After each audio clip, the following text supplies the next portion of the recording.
नमस्कार दोस्तों, नमः शिवाय। जीवन ज्योति चैनल में आप सभी का हार्दिक स्वागत है। दोस्तों, हमारे धर्म में, हमारे शास्त्रों में कार्तिक मास का बहुत ही अधिक महत्व बताया गया है। इस मास में स्नान का, दान का, दीप जलाने का, साथ ही साथ श्री हरि विष्णु भगवान, माँ लक्ष्मी जी और माँ तुलसी जी की पूजा करने का, गंगा स्नान का बहुत ही अधिक फल बताया गया है। अनंत गुना फल की प्राप्ति होती है। इस माह का प्रत्येक दिन तो महत्वपूर्ण है ही, लेकिन इस माह की शुक्ल पक्ष की जो एकादशी है, इसका अत्यंत महत्व है। इस एकादशी का व्रत करने वाले मनुष्यों पर भगवान श्री हरि, माँ लक्ष्मी जी की कृपा हमेशा बनी रहती है। वैसे तो वर्ष भर में 24 एकादशी पड़ती है, परंतु हर एक एकादशी का अपना एक महत्व है। परंतु कार्तिक मास की जो शुक्ल पक्ष की एकादशी है, इसे हम देव उठनी एकादशी, देवोत्थान एकादशी, देव प्रबोधिनी एकादशी, हरि प्रबोधिनी एकादशी, बहुत सारे नामों से जानते हैं। इसका महत्व इसलिए भी इतना अधिक बढ़ जाता है क्योंकि 4 मास के शयन के बाद, निद्रा के बाद श्री हरि विष्णु भगवान इस निद्रा से जागते हैं और भक्तों को आशीर्वाद प्रदान करते हैं। इसी समय से मांगलिक कार्य भी प्रारंभ हो जाते हैं। दोस्तों, इस वीडियो में आप जानेंगे कि इस व्रत का महत्व क्या है, पूजन विधि क्या है, साथ ही साथ इसकी तिथि कब से प्रारंभ हो रही है, कब समाप्त हो रही है, पूजन का शुभ मुहूर्त, पारण का समय क्या होने वाला है। संपूर्ण जानकारी आपको इस वीडियो में मिलने वाली है, तो अंत तक जरूर बने रहिएगा। और मेरे चैनल पे यदि आप नए हैं तो प्लीज चैनल को जरूर सब्सक्राइब कर लीजिएगा। आपको वीडियो यदि पसंद आता है तो लाइक और शेयर भी कीजिएगा। बेल आइकन को प्रेस करना बिल्कुल मत भूलिएगा। आइए सबसे पहले बात कर लेते हैं कि एकादशी तिथि का व्रत किस दिन रखा जाएगा और तिथि का प्रारंभ कब है और तिथि की समाप्ति कब है, साथ ही साथ पारण का क्या समय होने वाला है।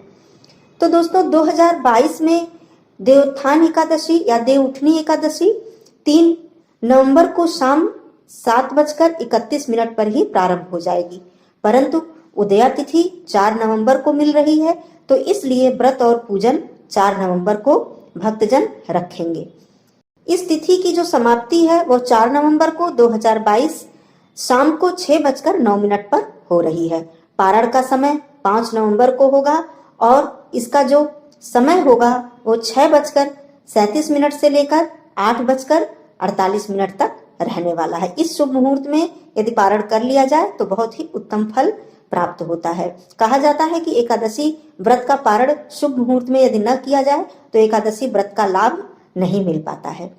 इस एकादशी को भगवान विष्णु जी, माँ लक्ष्मी जी, माँ तुलसी जी का पूजा करने का विशेष विधान बताया जाता है। इस दिन श्री हरि विष्णु भगवान के शालिग्राम रूप के साथ तुलसी जी का विवाह करने से भी अत्यंत पुण्य फल प्राप्त होता है। कहीं कहीं द्वादशी तिथि के दिन भी विवाह करने की परंपरा है। दोस्तों, इस एकादशी के दिन गंगा स्नान करने का बहुत ही अधिक महत्व होता है और इस दिन व्रत रखने से हजारों अश्वमेध यज्ञ का फल भक्तों को प्राप्त होता है और जन्म जन्मांतर के पाप नष्ट हो जाते हैं। इस व्रत का पारण तुलसी दल से किया जाना चाहिए, जो कि अत्यंत अनंत गुना फल को देने वाला बताया जाता है। आइए जान लेते हैं व्रत के नियम क्या हैं। जो भी भाई बहन, जो भी बंधु व्रत को धारण करते हैं, उन्हें दशमी तिथि से ही इस व्रत के लिए सात्विक भोजन करना चाहिए, लहसुन प्याज का त्याग कर देना चाहिए, मसूर की दाल का प्रयोग नहीं करना चाहिए, ब्रह्मचर्य का पालन करना चाहिए और एकादशी तिथि के दिन ब्रह्म मुहूर्त में उठकर दैनिक कार्यों से निवृत्त होकर पानी में गंगा जल डालकर स्नान करना चाहिए। यदि गंगा जी में स्नान करने की सुविधा है तो बहुत उत्तम है, नहीं तो पानी में गंगा जल डालकर आप स्नान करें। शुद्ध वस्त्र धारण करें, सूर्य देव को अर्घ्य दें, माँ तुलसी जी की पूजा करें। यह ध्यान रखें कि एकादशी के दिन माँ तुलसी जी को जल अर्पित नहीं किया जाता है। इस दिन माँ तुलसी जी श्री हरि विष्णु भगवान जी के लिए व्रत रखती हैं। उसके बाद आप पूजा स्थल पर आसन लगाकर बैठ जाएं।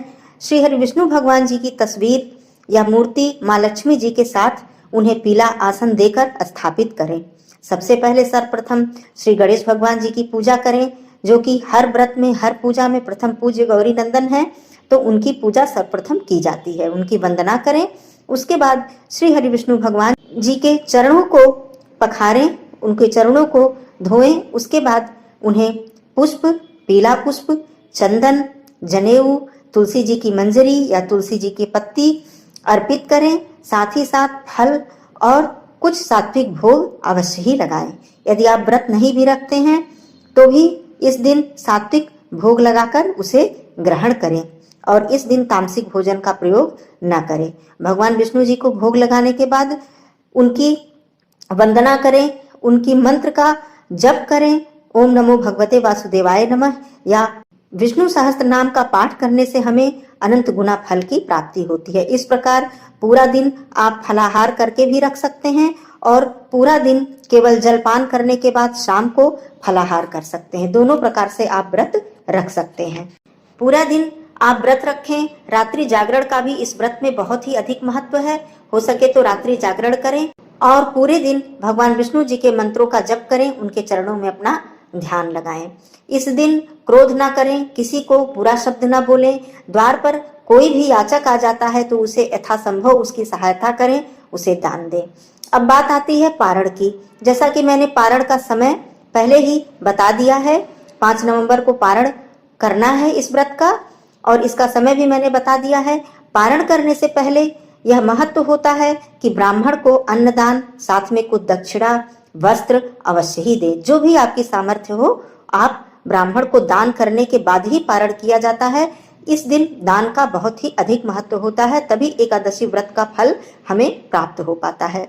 और साथ ही साथ तुलसी दल से इस व्रत का पारण करना बहुत ही फलदायी होता है। तुलसी दल को ग्रहण करके इस व्रत का पारण करें। द्वादशी के दिन भी सात्विक भोजन ही ग्रहण करें। इस दिन भी यदि पारण के समय का जो भोजन है उसमें चावल का प्रयोग बिल्कुल ना करें। इस तरह से अपना पूरा ध्यान भगवान जी के चरणों में लगाकर उनके मंत्रों का जप करके, उनका ध्यान करके आप इस अपने व्रत को संपूर्ण करें। और आशा करती हूँ कि यह संपूर्ण जानकारी आपको अच्छी लगी होगी, आप संतुष्ट हुए होंगे। यदि कोई बात रह जाती है तो आप कमेंट के माध्यम से मुझसे अवश्य ही पूछ सकते हैं। फिर मिलती हूँ अगले वीडियो में। तब तक के लिए दोस्तों धन्यवाद। नमः शिवाय। आप सभी को प्रबोधिनी एकादशी की हार्दिक शुभकामनाएं।